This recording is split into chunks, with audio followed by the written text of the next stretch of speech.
Hey, everybody.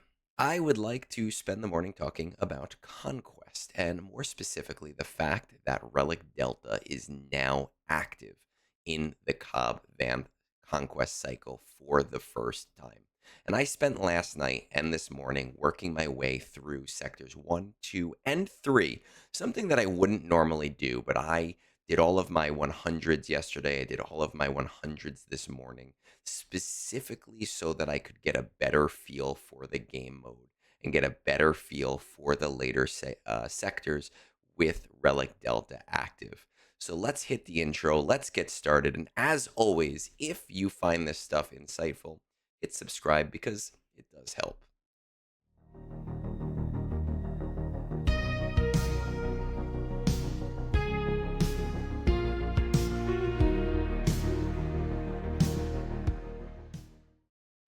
So yesterday, when Conquest Cycle, a lot of you probably noticed the same thing that I did in Sector 1 with all of the characters being Relic 4.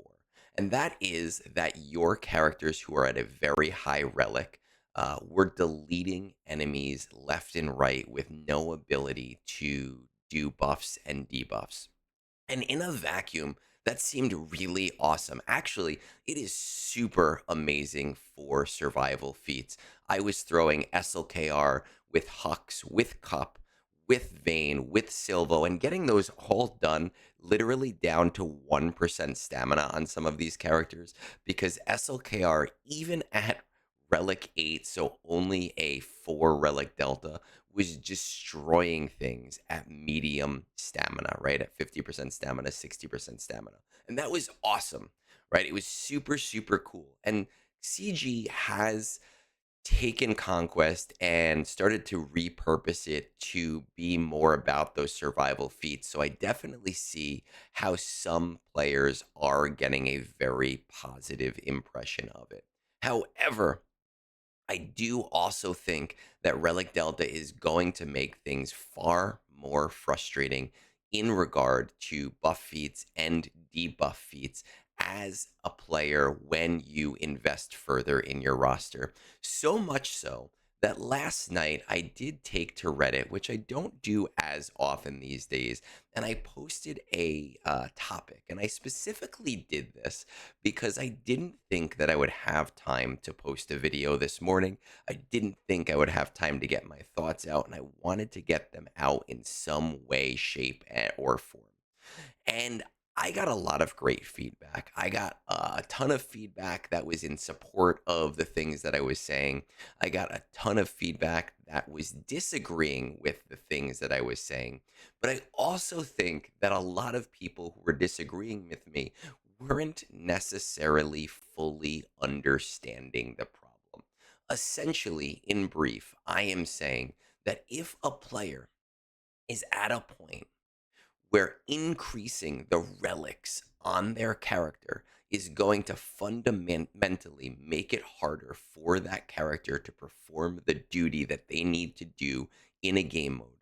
You are being punished as a player for increasing your roster, and that is never good game design. As an example, a lot of people were really focusing on this buff disruption feat, and they were saying, "Hey, Egg, I had no problem." And most of those people that I asked about that have a Stormtrooper Luke at G12, right? Mine is Relic 7. I know a lot of players who have him at Relic 9 specifically because of the era battle. And I know that some of those players were saying, "Hey man, I was still able to do it because what I did is I went in and I found myself a General Grievous and Droid Decon node, and I just hit damage immunity, and I was able to get all 30 in one battle." And that's super great if you get a node like that. But remember, Conquest is random. But it's still not the point. I'm not focusing on a single feat. I'm not focusing on this Conquest on its own. I am focusing on Conquest as a holistic game mode that is ever changing and that is going to have new sectors and new feats and new team compositions every 3 months. That is the purpose here. One of the other criticisms that I saw when looking at this thread is people saying, oh, well, just use this character, use Ray with four non-combat characters, and you just have to like micromanage the battle, and you can get all of the evades, and it's fine, it's great. You can do it in one battle, and that's perfect. I'm happy for players that do that. The problem is that it is something that I and many players have never had to do in the past. This is what I've talked about quite often on my brunch streams, the difference between a hard cheese strategy and a soft cheese strategy. So, a cheese strategy is when we take teams that normally wouldn't work together in order to make our buff and debuff feats work a little bit easier and a little bit quicker. A hard cheese strategy is a strategy that really micromanages a battle to try to get everything done in 1 to 2 battles. So, there are a lot of great resources online. Scribe has done them. Vexitron has done them. Tripolix has done a ton of them in the past, where you might see get 300 purge 1 battle. This easy trick, awesome, love it. That is a hard cheese strategy. A soft cheese strategy is typically the type of strategy that I go for, and those strategies are strategies that take a lot less effort overall on the player because you're not focusing on doing things in one battle. You're focusing on getting through each battle, maximizing the amount of a feat you get done while minimizing the effort. So I might throw 4 characters in with a GL, hit auto, and instead of getting 700 stealth, I am getting 20 stealth, but it's okay because I have the ability to do this over 5 or 6 battles. Super easy.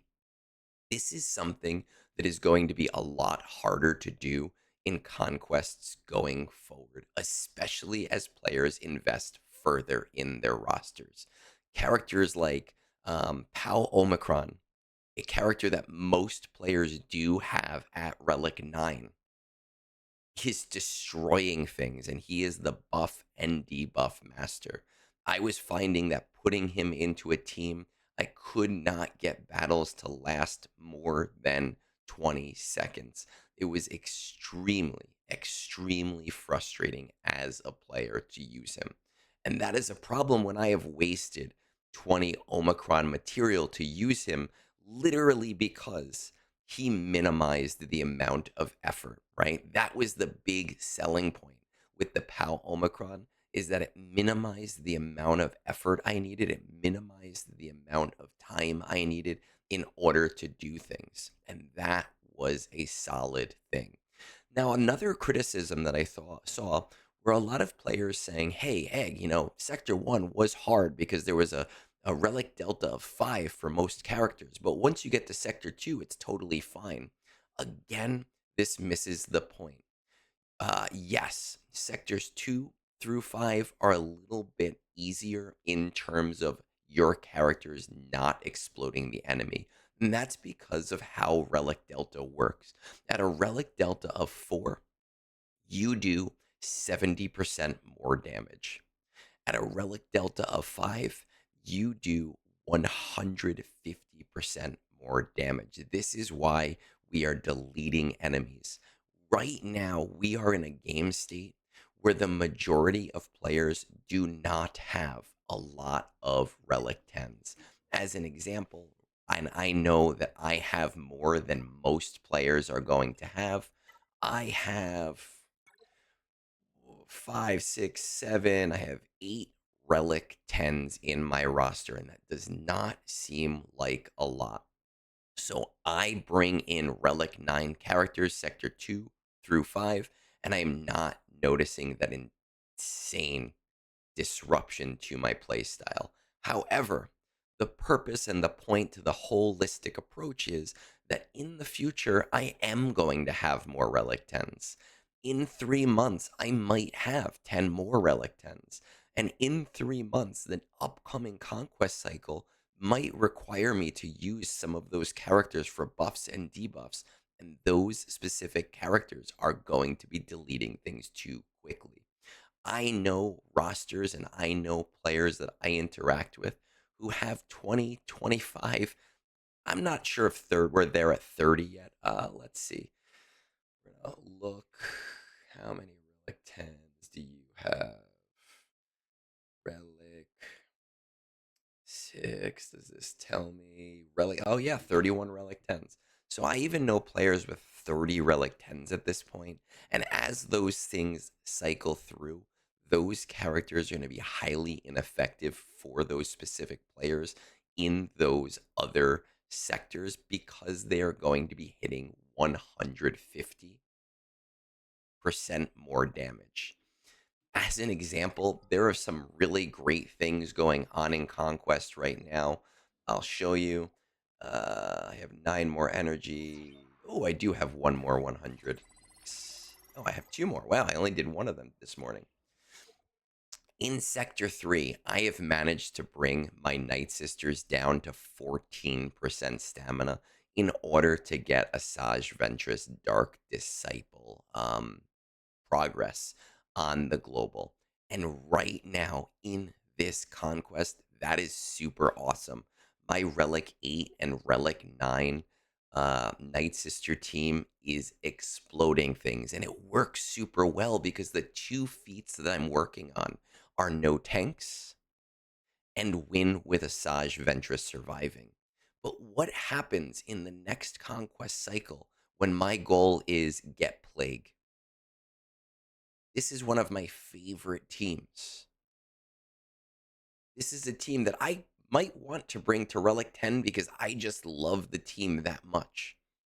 Am I going to have a much harder time getting Plague with my characters than somebody who has their Night Sisters at Relic 5 or Relic 6 or Relic 7? And the answer is yes. And that is a definitive problem. And this is what I'm talking about when I say that players are thinking about this in a way that is focused just on this specific conquest and their specific roster as it exists in this specific conquest. I am talking about this problem as it exists in Conquest as a whole and how it will affect rosters going forward depending on the cycle we are in. And I know that some of you are saying, hey, Egg, wait a second. What about, and I have it, I just got it this morning. What about this feat training disc? At the start of battle, and all enemies are inflicted with tenacity down until end of battle, which can't be dispelled or prevented, and are immune to tenacity up. Enemies can't have their health reduced below 1% while the enemy leader is present, but can be instantly defeated. I have talked about this in the past, but I still do have problems with the feat training disc. Number one, because it is on the 250 wins kills feat, you are going to be in Sector 3 at a minimum before you receive it, which means it is not very likely that you are going to want to backtrack at all in Conquest until you get it. And that doesn't seem like a problem, but it is if you have a more limiting roster and your characters are at low stamina and you need to rest specific characters. My other problem with this is that unless you bring in a character with instant kill, the battles that you do have to be non productive battles. And that means they have to be battles where you are not going to win the battle in order to get more Datacron material. I could take my Night Sister team and I could throw this feat on them if there's like a get it 300 plague feat, and I will get it in one battle, but that battle is now wasted for me. That battle gives me nothing. And over the process of having to do 7, 8, 9 feats, that is a lot of wasted Datacron material that I am not earning because of it. And you can, of course, say, hey, Egg, listen, you're a fucking moron. Just throw in a character with insta-kill. Throw Nihilus in there. The problem with that is that now I have to do the battle actively because Nihilus is going to use his instant kill. So as a player, I am put in a position where the less time intensive version of Conquest that I have been playing for years now requires me to take these battles and go, you know what? I have to sit there and play them all manually in order to make sure that Nihilus is not deleting the enemies, right? And that is frustrating when the game is already asking for too much of my time, especially on Hell Week when I have to do territory battles, an hour of territory battles each day, especially during a GAC week where in the Kyber 1, Kyber 2 territory, I really have to meaningfully sit down if I want to win. There is a lot going on in this game time wise, and this is asking me to spend more active time in Conquest than I have been spending ever before, right? There are some solutions to this. And I've talked about a couple of solutions, but I don't think that they are perfect solutions. They are just word vomit solutions that I have come up with to kind of help mitigate this. First of all, that feet disc should cost 0 blips, right? It costs 1 right now, which means that if you want to use other things, you do need to take something off and you do need to waste some of your stamina. That feet disc should cost 0 blips, and it should always cost 0 energy to unequip, right? So you can equip and unequip it at your leisure. The feet disc should provide an instant kill to all characters on your team, but the instant kill should never be used by the AI, which would allow players to better manage who or what to kill before feat farming. My thoughts here are number one is that the feat disc should not allow survival feats to be counted during battle because for obvious reasons, and that the feat disc would not be active even if it was equipped if you were on a node that you haven't already beaten. The feat disc should be given as part of the free reward track at a level comparable to completing Sector 1 fully at 3 stars. So that's somewhere around 80 to 90 burritos. This means players will have access to it earlier and be able to customize their Conquest experience a lot more than they're currently going to be able to right now. But honestly, I firmly believe that after fully completing a sector, players should be able to straight up turn off Relic Delta within that sector only. I get through Sector 1, I complete Sector 1, I finish maybe I have to do all the boss feats. I don't know. Maybe that's the contingency. All of the boss feats need to be completed. That's fine for me. Now I can turn it off, and now I can go to my Datacron battles, and I can get my feats done a little bit better. I'm, again, not saying that these are perfect solutions. These are just things that I have thrown out there pretty quickly after this conquest has started. But essentially, it has been made clear to me as a player that right now, Relic Delta is not ready for Conquest, and it really doesn't have a place there. A lot of people criticize Relic Delta in PvP because they are now losing in PvP. They're getting what they call Relic Delta in battles.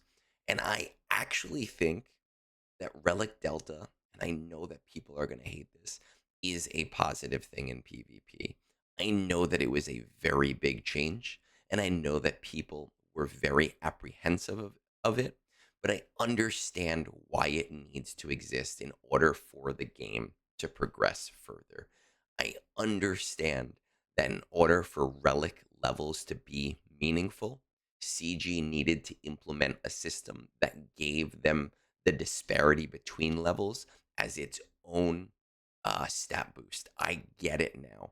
And even though I still get Relic Delta pretty often in Kyber 1, and I have had to rage induced relic things because of it, I understand. But that doesn't exist in Conquest right now. In Conquest right now, increasing my character's relics is actually making certain things harder for me to do in a meaningful way. And again, I understand people are saying, hey, take Darth Maul, throw him as the leader, and then put like R2D2 and Count Dooku in there, and it's fine because you'll get a million stealth for this specific conquest. And that's great because my Darth Maul is at a 3 Relic Delta, which is not that bad for damage. But what if Darth Maul is my favorite character and he's now R10? What if I just love Darth Maul? Now I can't use that strategy because he is literally deleting things in one turn with his Relic Delta of 5. And that is where this holistic idea of right now, this is not working out, comes from. I will end cap this by saying, again, I fully understand that it is making survival feats so much easier.